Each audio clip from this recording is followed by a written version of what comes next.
এটা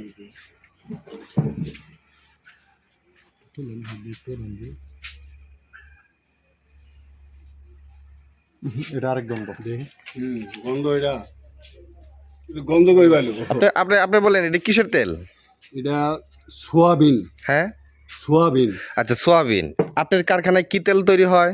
সোয়াবিন দিয়ে আমরা সরিষার তেল। তাহলে সোয়াবিন কি সরিষা তেল বানাতে পারেন? হ্যাঁ, হয় হয়। কিভাবে হয়? রাইস দিয়ে হয়। হ্যাঁ, রাইস তেল। রাইস তেল। এটা সরকারি কর্তৃক কোনো অনুমোদিত হ্যাঁ, আছে? অবশ্যই। হ্যাঁ, আপনি 100% সরকারের কাছে দেখেন কি যে রাইস তেল দেওয়া হয় কিনা। রাইস তেল দিয়ে কি হয়? রাইস রাইস দিয়ে কি হয়? রাইস তেল দিয়ে রাইস দিয়ে সরিষার তেলও হয়। সরষের তেল হয়, এটা তো খাওয়ার যোগ্য।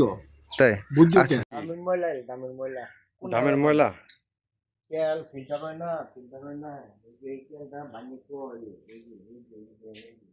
তেল ফিল্টার করলে তো তেলই বেরোবো। হ্যাঁ, ওই যে এই যে গরম, এই যে গরম। এটা সরিষার তেল। হ্যাঁ, এটা সরিষার তেল বুঝছি। ওইটা কি?